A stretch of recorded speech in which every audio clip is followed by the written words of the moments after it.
Hi, and welcome to Carolina Women. We are back with Erin from Revive Wellness, and we're talking about all kinds of stuff. It's always fun when you come. Maria always has to get us back on track, right? Because we're just yak. We're all over the place. But the holiday season is here, and you're talking about some fun stuff, but sometimes people get a little off during that season. Yeah. Share with us a little bit about kind of a philosophy that you have within your business. Yeah, I mean, I see it a lot during this time of year. Well, first of all, I grew up in New England, so we had a lot of seasonal depression just because of the winters were so long. So gloomy. Yeah, and even though we don't really get a winter here, we see a little bit of that change. Sure.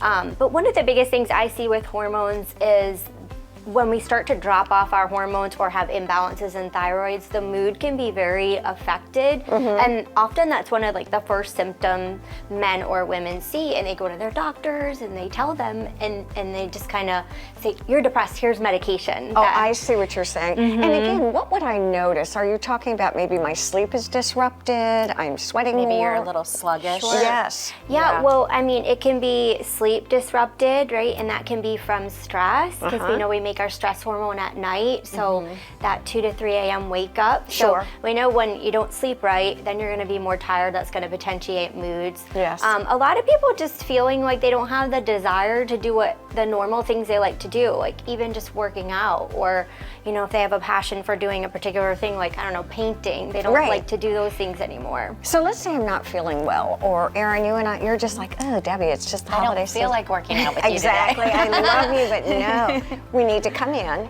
What happens then? What are you going to do with us to kind of make that assessment? Yeah, so it's a lot of first talking, because I can figure out a lot of what's going on with the patient by just listening to them, right? And that's the difference, is when you go to a traditional doctor, they're so busy, they only have a short 10-minute window, and a lot of patients always come to me, they're like, I don't feel seen or heard, right? And they're not really given the time to tell them what's going on. So if you just listen to the patient, you can really know what's going on before you even do blood work or anything. Exactly. Well, I love that you like to go kind of peel back the layers and find out what's causing the problem rather than just treat the symptom. Kind of like iceberg, but here's where we're going. Yes, yes. And you know, I think one of the biggest things that potentiates all this with mood and imbalances is stress. Right? And patients don't realize how much stress affects our health, or really what stress is. We just think, oh, it's a busy job or home life, but it's really inflammatory foods, it's toxins in our environment, it's perceived thoughts, right? And that is it could all be stress. traffic on 278 even.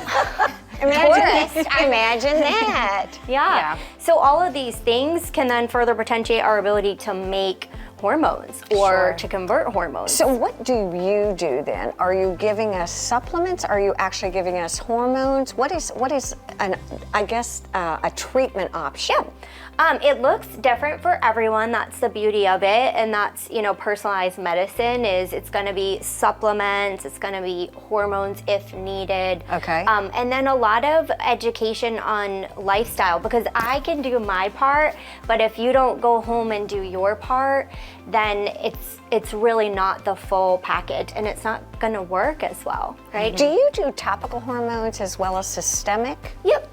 So there's a lot of different ways to deliver hormones. There's topical, like a cream. There's underneath the tongue, which is known as a troche. Injectable, or a pellet form. So I really just give everyone the options and then help them make the decision that's best for them. I didn't realize there were so many means of delivery. Me neither. Yes, there are. And you know, not one is right for everyone. So I really like to talk about all of them. And my goal is to help them feel comfortable with it, because consistency is going to be key. If you don't take it every day or rub a cream in every day, it's not going to do much. Well, and that makes perfect sense. I know we've only got about 30 seconds, but I'd like to know, you're sort of broadening the scope of what you do. What are some of the new things that you're going to be bringing on in 2023? Look, I know, a little sneak preview. Well, we started a new weight loss program using semaglutide, or a GLP-1 antagonist that really helps with insulin resistance. And then I just hired a nurse practitioner. She's going to take over the aesthetics department, so doing Botox, filler, injectable. Wow. And then a cool thing we're bringing on is a DNA test for your hair to figure out why in particular your hair is thinning or losing, and then we can customize like serums and Supplements and shampoos things. for that. So yeah, Gosh, I'd be exciting. interested in that. Okay. Hey, full disclosure. I am your palette. Go for it. I love it. I love it. As always, it's a treat to see you. Thank you for Thank joining us. you. Stay with us. There's a lot more to come here on Carolina Women.